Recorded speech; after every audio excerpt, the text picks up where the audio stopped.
the Nashville2 podcast with your host, Edward Fox.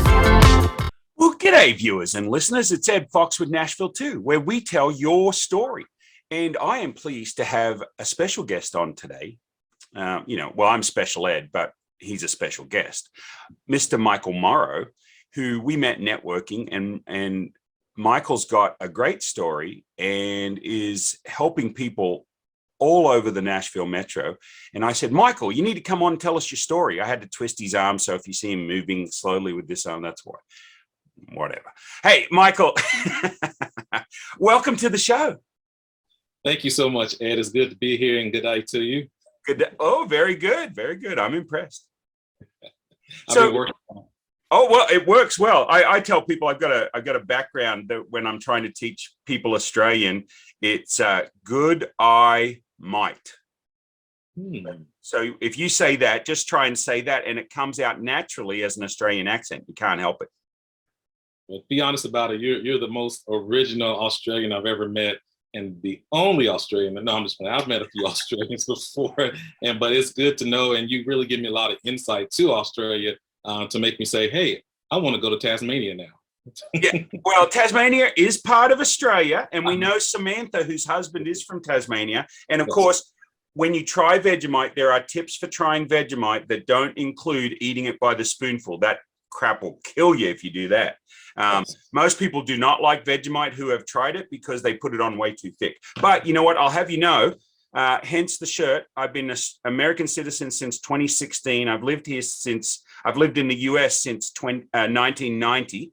So I say Australian by birth, but American by choice. The freedoms that we have in Tennessee and in Kansas, where I used to live, far outweigh what's going on in Australia right now. It's like concentration camp Australia. Now, if you're Australian and you're watching this, no offense meant, well, just a little, because the freedoms, exactly. The freedoms that we're seeing in Tennessee, I'm much more appreciative now of what we have in free states like Tennessee and Kansas, and not being stuck on the coasts or, stuck in a country like Australia. For all its benefits, I love to visit, but I couldn't live there again. I'm hooked. I am hooked on the American experience. And so I say Australian by birth, American by choice, and Christian by God's grace. So that's where I'm at. So I love the flag hanging in the background. I've got another show I do called The Edward Show, and it's a mashup of people from Australia and America. And that's this. And you can subscribe to that too, viewers and listeners, on my podcast and on my YouTube channels. I'm not very good at telling you guys about everything I'm doing. I've also got a networking education series that I do because it's important to network. My daughter made me this background. It says, for those of you listening, it says serial entrepreneur, and she put all the boxes of the cereal on it. So it was pretty funny. So anyway, back to Nashville2, because Nashville2 is about telling your story. And so, Michael, let's dig into your story. Are you from Nashville originally? Yes, born and raised actually in Nashville. And, when you show that cereal box behind you, the Lucky Charms, I was like, oh, my goodness, I was offended because I'm Black Irish. I don't know what that means. Sorry, I don't get that. That's all right, because actually I have an Irish ancestry. But, okay. Well, these days when we run our ancestry, we got so many mixes, we have absolutely no idea. It's like when I fill out a form and they say Pacific Islander, and I tell my wife, well, Australia's an island in the Pacific. Aren't I a Pacific Islander? I have African friends that are white. They say, can we put African American? I said, look, it's all about the data points. I said, I'm exactly the same. I want to put Pacific Islander, So, hey, Black Irish, why not? That sounds like fun. That sounds almost like a coffee with Irish whiskey in it. That's what it is. Yeah. With no milk. Would that be a Black Irish? I don't know. Yeah, it might be a little cream in there. Okay. Am I offending anybody? Because I don't mean to. I'm just having fun, as you know. That's all right. I can't offend anybody. I've done the background on my heritage as well. I actually do have Pacific Islander. I have European. I have African. All this stuff. So I can cover the whole world except maybe Hispanic. Okay. Well, I've got two great jokes about races that aren't. So one is, did you hear about the Norwegian Navy putting barcodes on the sides of their warships? So when they come back to port, they can Scandinavian. I know, isn't that good? I love it. The second one just flew out of my head. I don't know where it went. It's gone. But that's all right. I can cover the slack for you because I got my money jokes, and I'll say, hey, what did the duck do? Or what did the duck say when he finished shopping at the store? What did the duck say when he finished shopping at the store? I have not heard this. Put it on my bill. I like the one you told this morning in networking. What was that again about bread or something? Yeah. Why do people call money dough? Why? Because they need it. Yeah, I like that one. I'm stealing that one. Okay, so you're a Nashvilleian. You're one of those unicorns. I have met so many people from Nashville. You keep saying you're unicorns. You're a friggin' big herd of unicorns. I'm telling you, there's a lot of you here. So grew up in what area of the Nashville metro? So grew up in Nashville, but most people might know it as the southeast part in Antioch. So okay. I call it. I grew up in LA, Lower Antioch. So that's so that's where I'm originally from. Even though I lived as a baby and child, and we grew up in North Nashville, and then moved down to that area in Antioch, and then really grew up there through my, high school year or preschool years, high school years, and all through that. Then went to college, Middle Tennessee State, got my master's in Phoenix, Arizona through Grand Canyon University. So all this great knowledge I have, and I still love Nashville. Tennessee is no place like home to me. I love it. It's great here. Families here. We got some families sporadically, but mainly the hub is here in the Middle Tennessee area. Gotcha. And so growing up, is there a place that you like to go that still exists today? Yes. It's called my bedroom. No, but there. What? I really have all the travels I've been through, and I haven't been to Australia yet or New Zealand. So, don't worry about New Zealand. That place, all the 160 million sheep and 3 million people. I wouldn't mess with it personally. I'm scared now. No, okay. But no, my wife and I have fallen in love with Arizona and the different parts of it. They always have treated us, pretty much like royalty when we go down there. Great people, the food, the authentic food, being in the Southwest area, even close to the border. When people get Mexican food here in this area, it's kind of Americanized, but when you go closer to the border, you really get the authentic. Right. Yeah, I was specifically saying in the Nashville area, because we are Nashville2. Oh. So I do like traveling around and trying different foods. Of course, I love food, big guy. But in the Nashville area, growing up, is there like a little hole in the wall, whether it's food or entertainment or a park or whatever, sort of like one of the hidden gems? On this show, we tend to ask you about 3 hidden gems in the Nashville metro that, if you live in, say, Gallatin or Hendersonville or North Nashville, you might not know about something in Murfreesboro, Antioch, Franklin, Spring Hill, all that sort of that 2 million plus Nashville metro, from Dixon to Lebanon, Portland or White House down to Columbia. I don't know what the actual MSA actually is of Nashville, but that's what I consider sort of like Nashville metro area.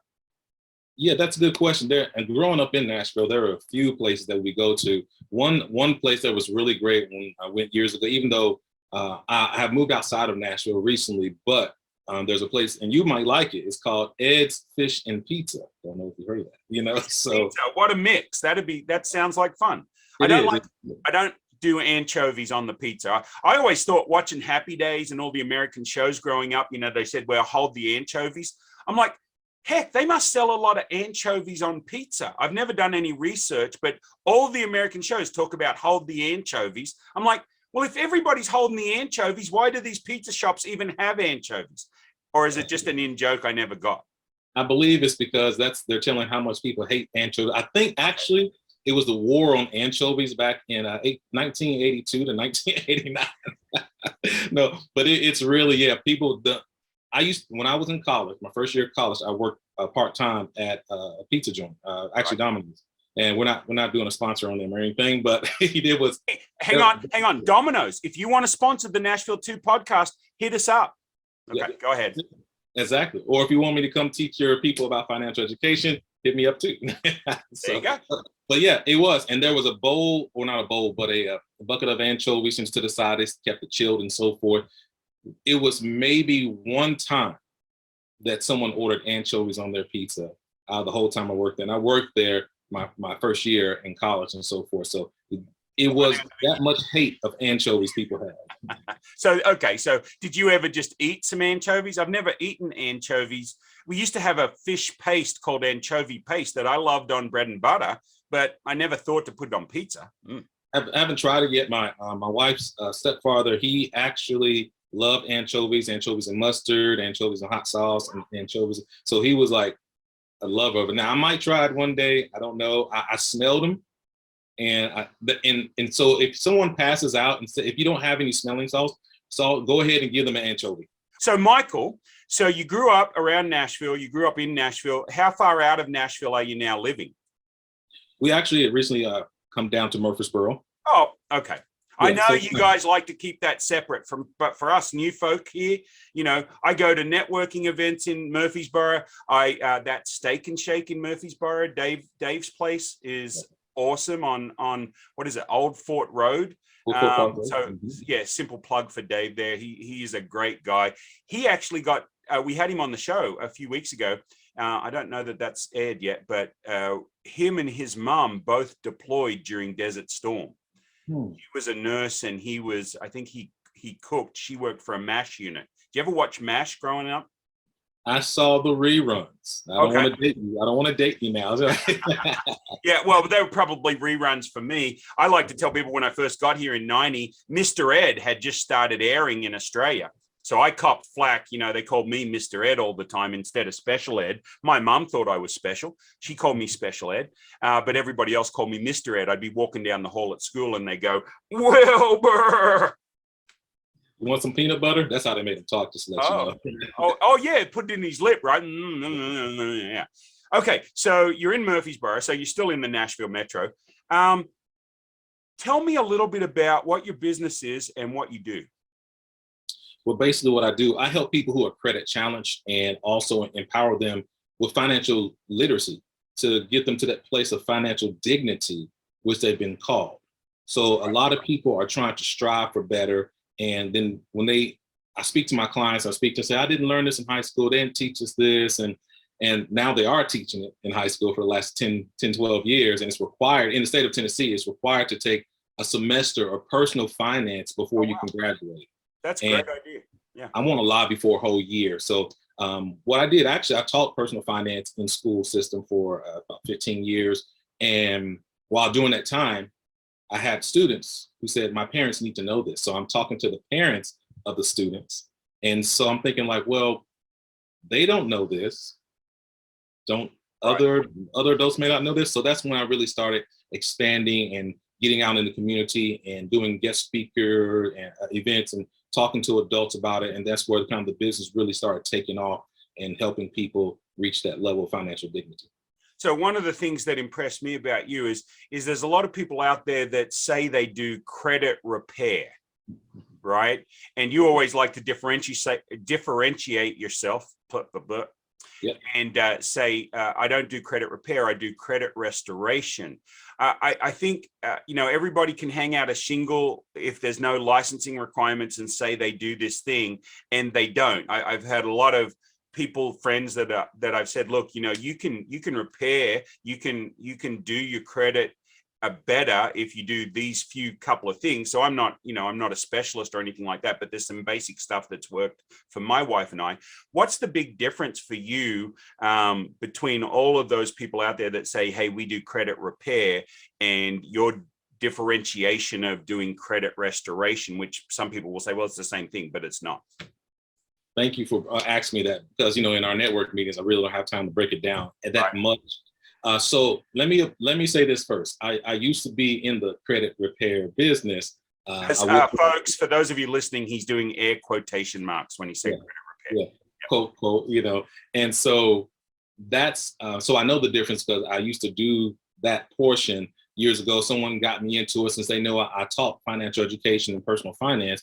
And it was basically one of those MLM companies. And I'm not knocking it because it was a good company. There are good ones out there. There are not good ones out there.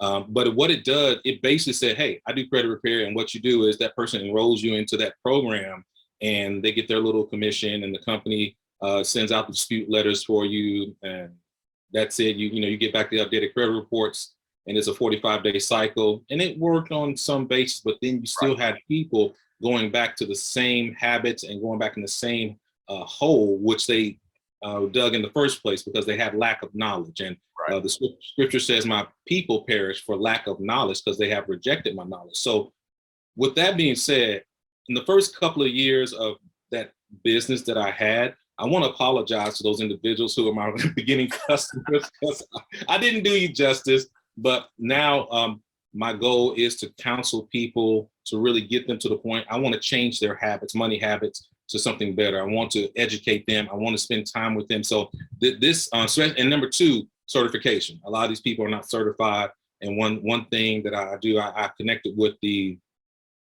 company.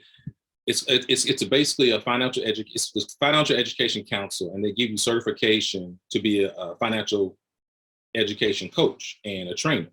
So certification is crucial when you meet with somebody. Now, I'm not knocking those other people because they do give, a nice quality service. But if you just want someone just to do the work for you and you don't want to really build a life of financial dignity, financial dominance, or financial destiny, and I'll explain what that is in a few minutes. If you just want someone to do it, get it done so you can get the house, fine, go ahead and do that. But if you really want to leave a legacy for yourself and your family and the community, this is where I come into play. And we have different ways to help the clients do that. Right. So we're not saying that those credit repair folks don't provide some good. There's ones out there, I'm sure, that can get you, a third of the way to a 10. Maybe they can get you to a 3 or whatever if we're ranking them on the value that they bring. But you've got so much more, and you and I have talked about this a little bit before, but you've got so much more that you can provide, just basic things that people don't know. We were talking in Murfreesboro on Monday at the Connect Nashville networking event that goes on there. Where is that? Boom Bar's Pizza at 9:00 on Mondays. So if any of you have a business and you want to network in Murfreesboro, 9:00 on Mondays at Boom Bar's Pizza. Yeah, it's not open, but they just open the doors for us to network for about an hour. So you want to get there about right at 9, and it wraps up about 10. But so a little plug for Connect Nashville there. But we were talking about just the ranking of credit cards and people not knowing that, I've had this credit card open for 30 years, but I never use it, so I'm going to shut it down. They don't understand the impact on their credit score by doing that. Exactly. And a lot of people come to me about, hey, I had this credit card, I don't use it. It'll improve my credit score, right? If I just close it out. I say it'll kill your credit score if you close it out. And that's part of and this is where the financial education comes into play. It's part of your credit score is the length of time you've had credit. Right. So the longer you have a particular trade account or trade line, that's the better line of credit you want to keep on there. Now, if you have something that you just opened up, is $1,000 or $500, and you still got several accounts you've had for 10, 15 years, and you want to close that account out, that's fine. But this is what I advise people as well. It's all about credit management, and people need to learn how to manage debt and not make debt. And when it comes to my credit counseling program, I call it Financial 3D. And the Financial 3D is, the 3D stands for financial dignity, financial dominance, and financial destiny. And in that portion, in the financial dominance part, you actually use credit to start dominating your finances. To be in control, you can start getting assets. You can start building your credit score. And so I tell people, go ahead and use that $500 credit card, put a bill on it and let it auto pay every month. Right. And instead of using your debit card, which doesn't build your credit, use that credit card and then automatically pay that credit card off every month with your debit card. There are two benefits to that. Number one, you're building your credit. All right. And then number two, well, I'm gonna say three things. Number two, you're paying it on time. And number three, you're not giving anyone outside of the credit card companies access to your personal checking account. Because a lot of people, if you do things over the phone, and let's say you call the light company or you call the phone company or whoever you call, you want to pay a bill. Well, you're telling that person your credit card information or your debit card information, and they can have that information. Even if you do it electronically online, there are people in the company that have access to your personal checking account information. So now, well, what's the difference between a credit card company? Well, listen, credit cards actually have a liability. So if someone gets into your account fraudulently, if they only have access to that one account, now you can have that money put back into your account because you used a credit card. So if you use a credit card instead of a debit card, you have more security when it comes to your personal finances. Those are great points, Michael. And one of the things that we did is I hate giving my debit card, right? Because just for the reasons that you said, if a credit card gets out there and there's some fraudulent use, it comes back. And the debit card is just so much more of a hassle on getting that resolved. And you're freaking out because your money's gone, right? A couple of things that we did when our kids were young, and this takes some discipline. Would you agree that it takes some discipline to utilize credit cards correctly? Yeah, so I don't encourage people to do this right away until they have their credit card debt not only under control, but I said, let's start it over and pay it down to zero so it can really properly help you.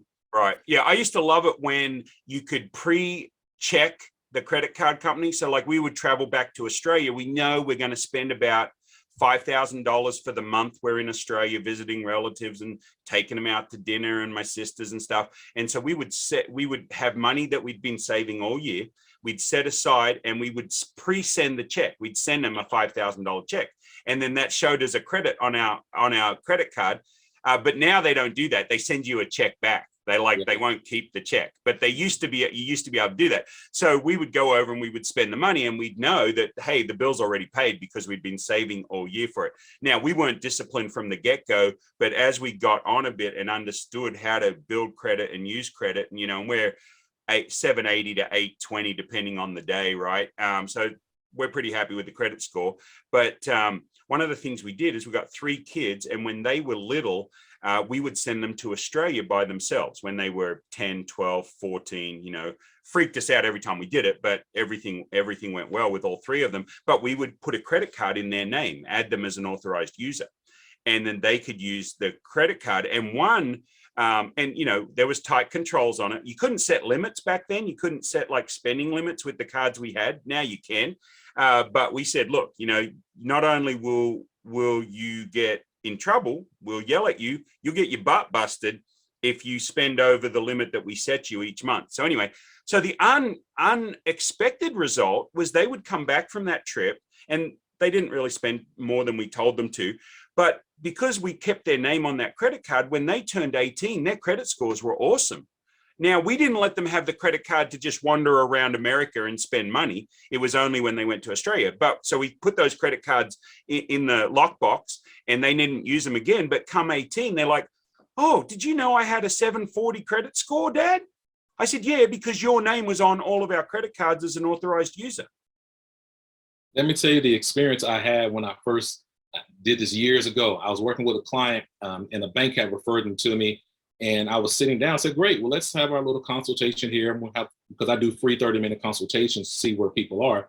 And we put up his credit score, which you can do that at annualcreditreport.com. That's mandated by the government. You get one free credit report, not the score, but the report from each credit reporting agencies, one free every year. So I tell people, go ahead and stagnate it out to where do one every 4 months to see where your score is. From each bureau. So can you say that again? Annualcreditreport.com. Okay. Since there are 3 credit reporting agencies, pull your credit report from one agency every 4 months. Okay. So because there are 3 and because 3 times 4 is 12 months in a year.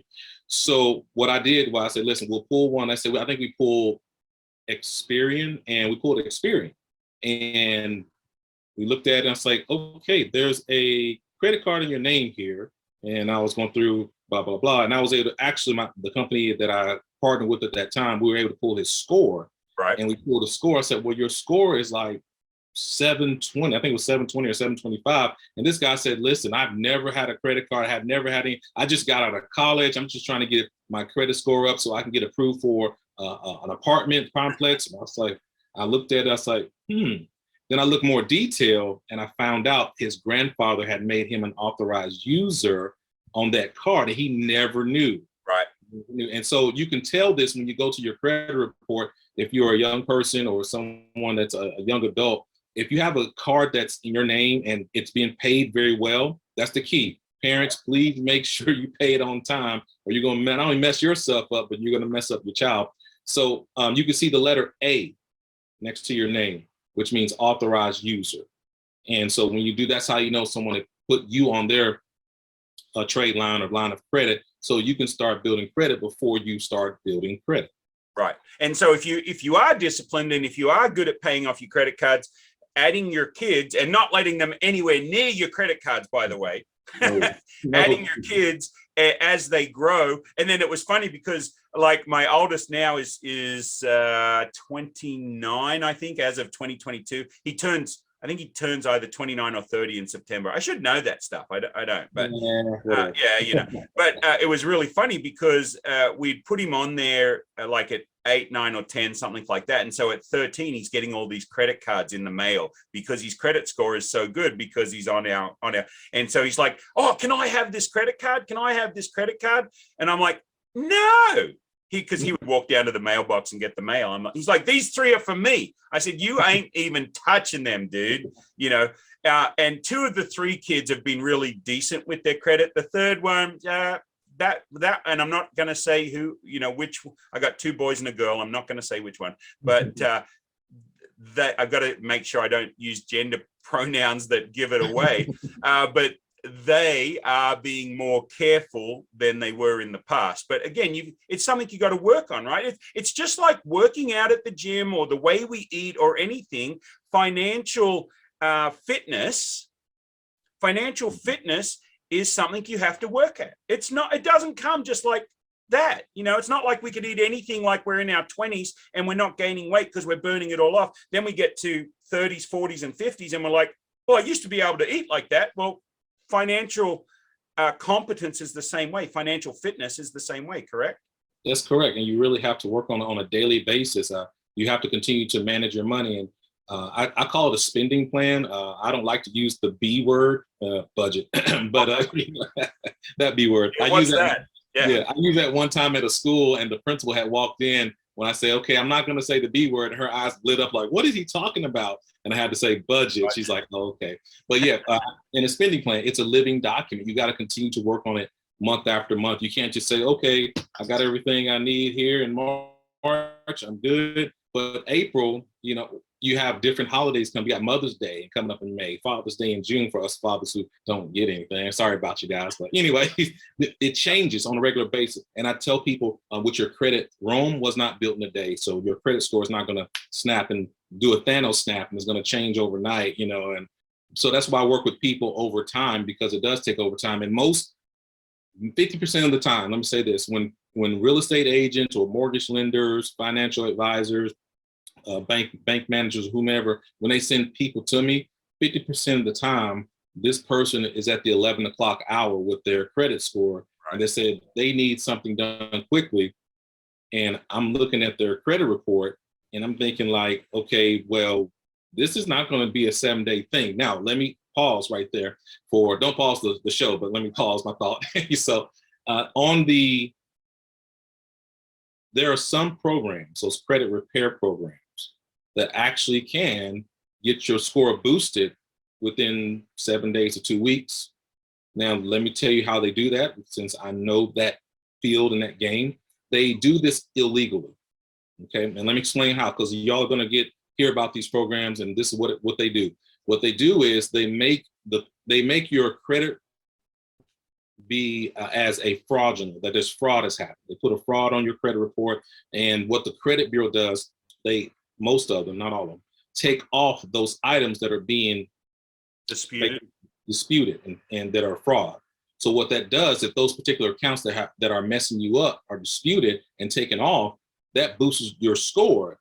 But after they prove, or the credit reports prove that they're legit, these are legit credits, and you can't, then when we disputed it, then they put it back on. So that takes about 30 to 45 days for the credit bureaus to do that. But during that time, that 30 to 45 days or 2 weeks, your score is high, Now you can get approved for that mortgage, you can get approved for that car loan or whatever, and now they put it back on and your credit's back down.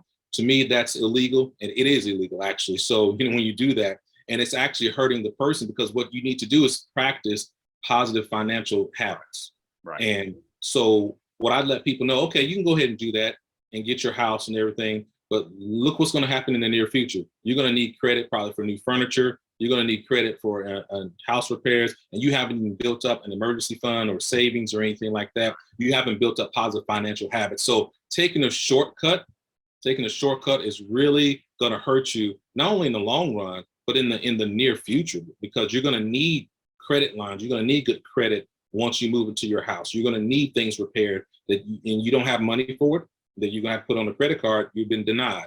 You're going to need new furniture. You're going to have to put it on the line of credit because you don't have the cash. You've been denied. So I'm trying to get people to that level of financial dignity, which is the first level in financial 3D, which is money management skills and really telling their money what to do. And in my book, Through the Valley of the Shadow of Debt, we talk about every dollar has a destiny, every penny has a purpose, and that gets people in the point of really managing their money. Yeah, and because that's one of the challenges. I remember when I didn't have control on my debt, I was multiple business owner. We were using credit cards just to finance businesses and get them up and running. And it can be a struggle, right? It can be a struggle. Like, I can't even buy a 3-pound box of laundry soap. I have to buy the 1-pound box because I can't afford to spend the money on the 3-pound box, right? I can't afford that. I didn't have the fiscal ability. And so I'm sure sometimes you got people listening to you that go, well, like, I don't even have 2 pennies to rub together. How can I do any of this? And so many times my dad was brilliant when he said to me, he said, you have 2 circles when it comes to financial stuff. I can't remember the word he actually used, but basically he says, you've got your income circle and you've got your outgo circle. And he says, if you overlay those and your income is less than your outgo, or your outgo is the same as your income, he said, that's not good. He says, you can only do 2 things. You can either reduce your outgo, you can reduce your expenses, or you can increase your income circle. That's all you can do. And as a business owner and as somebody that loves to teach people how to run businesses, how to build businesses, I can't teach you how to build a Facebook or an Amazon or a Tesla, but I can teach you how to build a successful small business that might do $1 million a year in transactions. I can get you to that level, right? Just by education. People need to understand that if they're working a job, COVID's shown us, if nothing else has, that while you're working a job, you need to dig your well before you need it. What's your well? Your well is your side hustle. You need to have a side hustle that's bringing in extra cash, or you need to spend less than what you make. And if you can't spend less than what you make, then you need to make more. Oh yeah, that's all well and good, Edward, but how do I make more? Well, you need to get to somebody you trust, and you need to look at some opportunities out there that can help you make more without taking a lot more of your time. Because right now, if we're in a job, we're trading time for money, right? And we only have so much time. What is it, 168 hours a week? Whatever it is. It might be too much for people because they say a week, man, can I get through the day first? Right, yeah, exactly, right? So financially, that they have to understand some things and put them in place. And if they need help with that, you're the guy that they need to reach out to. And if they need help with starting a side hustle, I'm the guy they need to reach out to, or somebody that they like, know, and trust in their circle of influence. And that's great, Ed, because and I'm glad you brought that up, because it brought to my mind, there's a scripture, and I think it's Ecclesiastes. It talks about doing actually a side hustle. It says, do the job that you have to do during the day. And if you have another one in the evening, do that too, and see which one works better before you let it go. Because there are a lot of people out there that want to start a business and it's like, great, I got my idea, I got things going and everything, and they quit their day job, their 9 to 5, right, before the side hustle really gets off to replace that income. That's a mistake people make. And so there are over 2,000 scriptures in the Bible about finances and money and business, so that relate to money. Well, there's another verse that, and I can't think of the actual verse, it might be in Ecclesiastes 2, is not 2, but 2, T-O-O. Like, Edward doesn't know his Bible. No, Edward doesn't know his Bible as well as he should. Yeah, my Sunday school teacher tells me that all the time. However, there's a verse that says, if you're doing 7 ventures, do 8. And I always tell my wife, because I'm a multiple business owner, I said, see, the Bible tells us, look, if I'm doing 7 ventures, do 8. And she says, yeah, but it doesn't say do 15. But the thing is, you said something really, really strong. And I learned in one of my first businesses was we got counseled that if you have a side hustle, we didn't call it a side hustle back then, but if you have a side hustle that is making you good money and you're trying to decide whether you can afford to quit your job or not, if you can deposit your job income, your job income, and not touch it for anything for 6 months, in other words, don't touch your job income for 6 months and live on your side hustle income for 6 months, then and only then can you think about quitting your job. And that to me has been the most powerful statement on how I was able to have a job and do a side hustle at the same time. I love it. That's what it's all about. And to be independent as well. And I'm trying to get people to that level of financial independence. And those who love their job, I mean, you don't have to have a side hustle. You don't have to have a business on the side to where you're growing. You can still keep your job through the day and still retire a multimillionaire with the right knowledge and education. Right. And so there are many different vehicles and investments you can use. And we get into that as well. But my goal is to get the foundation because in financial, and my goal in the future is to build we already have built it, but really I kind of want an institution. I got the curriculum program, but it's called a financial 3D institution, to where we're actually teaching young people and young adults and even adults how to manage their money, how to manage their debt and credit, and how to start building wealth on a simple level, so we can go ahead and have a strong nation financially. Because economically, we are not a nation when it comes to individual economically strong. Yes, we have a lot of money. Our GDP is great, it's high, but I want to build a society. Well, it starts within our household, and then we go to the community, then we go to the state, and go to the nation. I want to build a society, and there are other people out there like me that actually have people that can make it through a recession. They don't have to participate in the recession. They don't have to worry about inflation. And that's where I break it down to people. Even today, when gas prices have went up $1.50, and I break it down to them, I say, listen, let's look at this on a simplistic scale.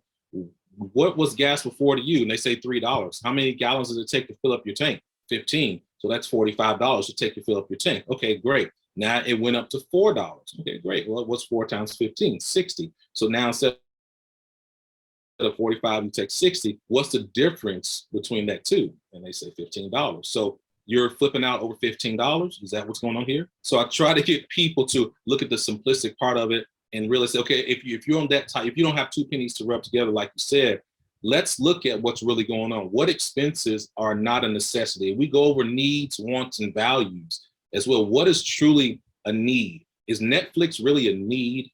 Is Apple Plus really a need for you?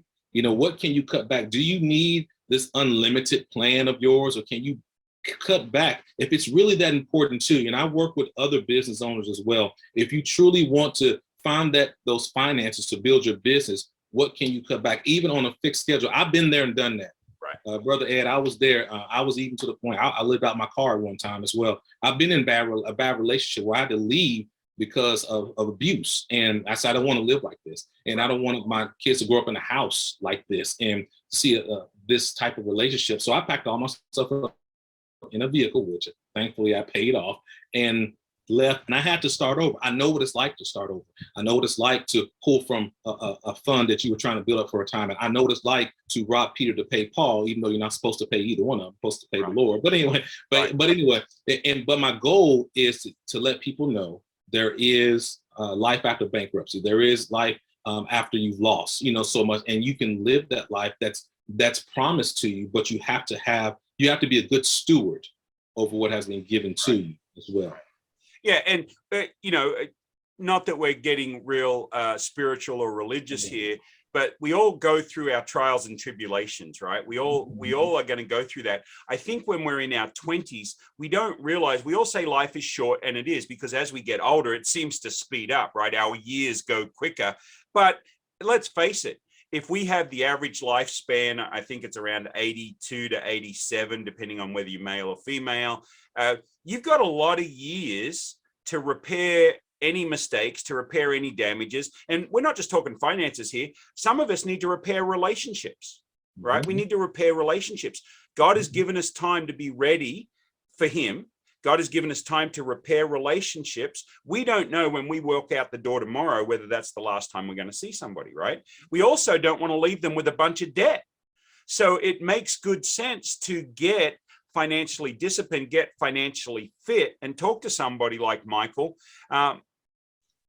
The other thing I want to say is that we need to understand that there's some basic, simple things that you can learn to manage your debt. One of the things we love to do is if we have a series of loans that we pay off, whether it's a car loan, whether it's, oh man, we had to repair the roof, or we had some emergency and our emergency fund didn't cover it. Because I used to be, people say, oh, I have an emergency fund. And I'm like, dude, I don't have enough money to pay my rent.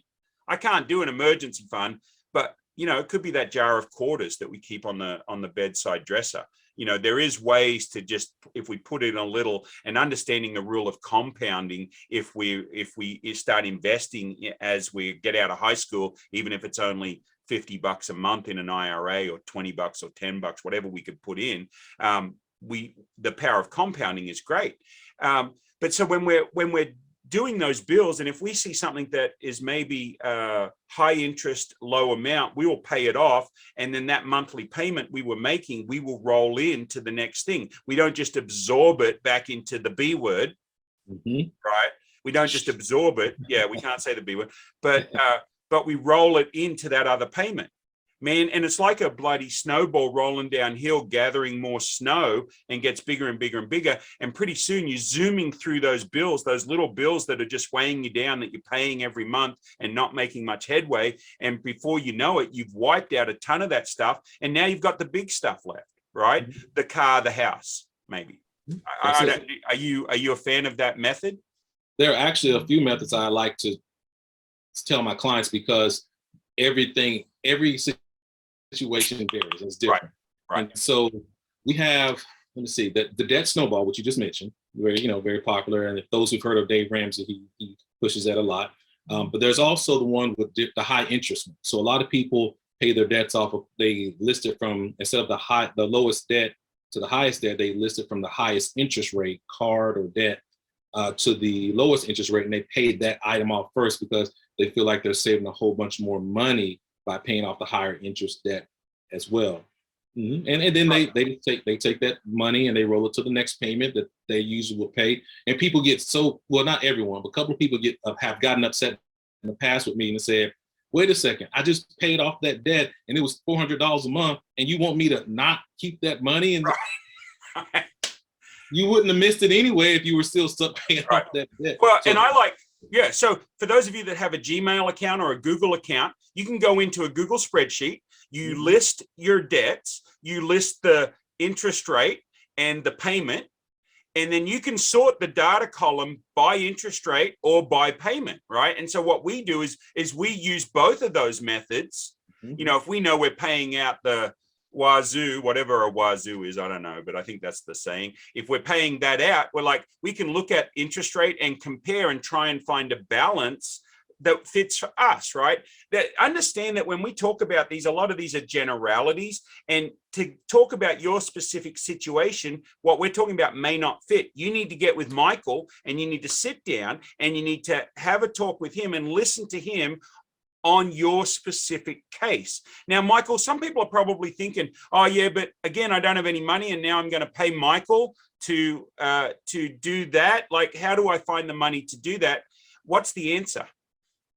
Very good question, Ed. So what I do in the initial stages, I do a free, that's right, my favorite 4-letter F word, free, a 30-minute consultation, and I see where you are. And then, so we have different packages and programs to help people. And so in that 30-minute program, I give them, we talk and see what their goals are. We see what they're trying to do, their challenge. And if they're strapped for money, then what I do is basically I give them insight first. And then if they need to get on a payment plan, I'll work that out with them as well.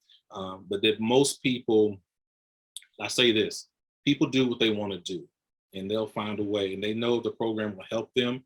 And I'm not an individual that says, hey, let me just sign you up for this program and my company will go ahead and send you out, unless they want that. I still have connections with those companies, but I'm not the individual. I have weekly follow-ups. We do online coaching sessions as well. I do email replies, and then I give you the documents you need. I give you the blueprints, or we even do little worksheet sessions to help you really get a full understanding. I'm a financial educator. And I'm not just a guy who says, let's do credit repair. No, let's restore your credit. And then once you have finished with me, then you're able to continue on with what I've given you, and then make it even more powerful. And you can pass it on to your children, grandchildren, whomever. And that's the difference in what I do for people who just do credit repair. Right. And so people have to understand that I like to say, you at some point, you have to make the decision, right? That's the first thing you have to do. My dad used to say, hey, Edward, 3 frogs sitting on a log, they all decided to jump off. How many frogs were left? And I would say, well, none. He said, no, all 3 are still sitting there. I said, no, but you said they made the decision. He said, yes, but they didn't take any action. Making a decision with no action is nothing. That's just a wish. Yes. You wish for things to change, but you're not going to take the actions that you need to take for things to change.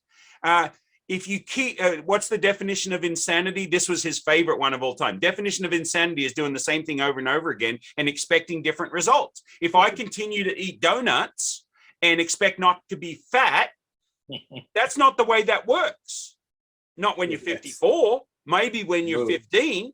Right. So people have to make a decision. They're listening to us. They're saying, oh, yeah, I need to do something about that. Well, number one, decide to do something about it. And then number 2, call Michael. There will be contact information. Now, why am I pushing you? Call Michael. I want to help. I don't make any money from Michael. I don't do any of that. I wanted him on here as a guest because there's some of you out here that need to hear this. You need to know that there's somebody in your corner. Oh, yeah, but he's making money off me. Guys, everybody's making money off you. Every time you park out front of a restaurant, you're selling that restaurant to everybody that drives by.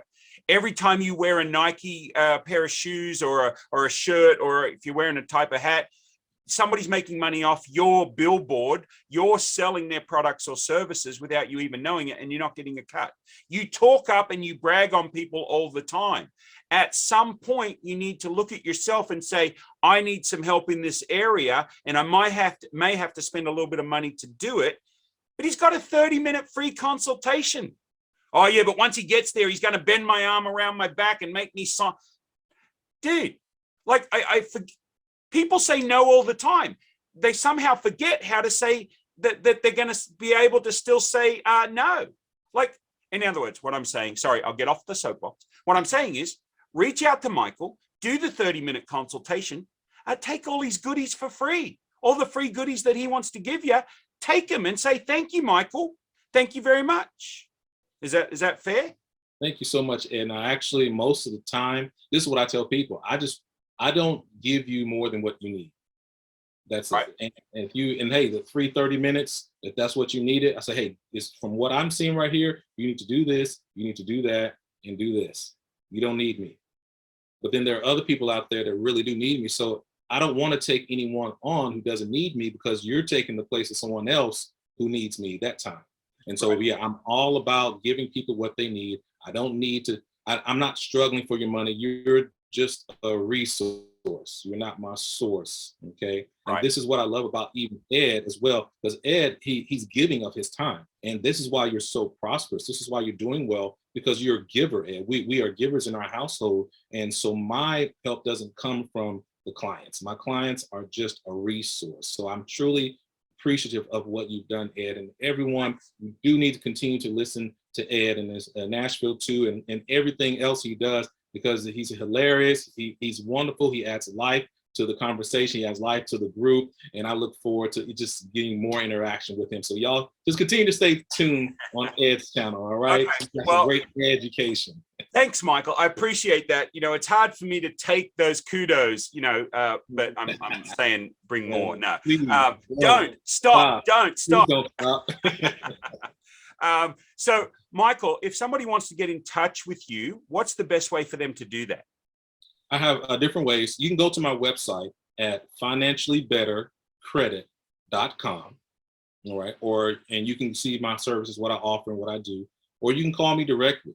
My number is area code 615-631-5574. And so if you go to my website and everything, you can see my other links to my other social media. Go ahead and subscribe and link. You get free updates from me as well. But I don't want to give you drip drops. I want to open up the window and pour it out on you so you can receive everything you need from me. Contact me and we'll do a 30-minute consult as well. You'll find that on my website, or you can schedule a time. Cool. And your book, is it available on Amazon? Yes, it is. It's called Through the Valley of the Shadow of Debt. DEBT, not DEATH, debt, not death. So I love that title. Is it available as a Kindle book as well? Not yet. I'm hoping it will. I'm looking at someone to get that transferred to me on Kindle, but right now it's not. Well, if you need help on that, I've got a couple of Kindle books up there. You know, dad joke books extraordinaire, 101 grown-tastic dad jokes for those of you listening, available on Amazon. And I love Kindle Unlimited too, because you get paid by the page. So you can put it up there, Kindle Unlimited. Anybody that's paying the $10 a month Kindle Unlimited, where they can have up to 10 books on their Kindle. So they pay you by the page out of a pool. So it's worth looking at Kindle Unlimited as well. Any of you that are looking to author books, there's lots of great resources out there for you to do that. Michael, we haven't talked about a couple more hidden gems. So before we wrap up, and we're very close, what are some hidden gems around the Nashville area, other Ed's Fish and Pizza? Other than that, what's a couple of other things that you would like to highlight in the Nashville metro area for some of us that maybe are either new to Nashville, or maybe we've lived in a certain area and we might not know about these hidden gems? One place I used to go to a lot when I was younger is called the Spaghetti Factory.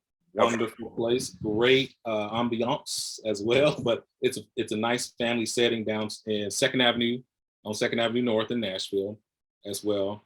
And if you just want to go somewhere for fun, there are several of these. Now, I hadn't been to this place in a while, but it's next to the Spaghetti Factory. So if you want to work off all that pasta and you want to do some family fun as well, place called the Laser Tag Place as well. You can go through that, and you can also get a lot of family fun centers down there as well that are located in that. So yeah, it's fun. Nashville, downtown Nashville, there is BB King's, which is on the same strip as well.